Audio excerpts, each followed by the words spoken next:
In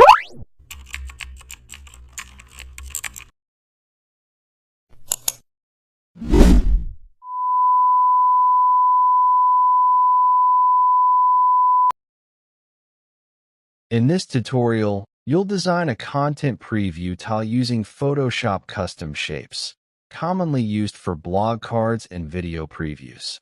Open Photoshop and create a rectangular canvas. Select the Custom Shape tool and draw a large rounded rectangle for the tile base. Add a smaller rectangle shape at the top to represent an image placeholder.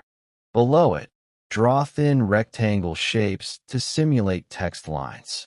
Place a circle shape at the corner for a category icon. Duplicate the tile, move it slightly downward, and add a subtle shadow. Zoom out. The preview tile now looks modern and ready for content.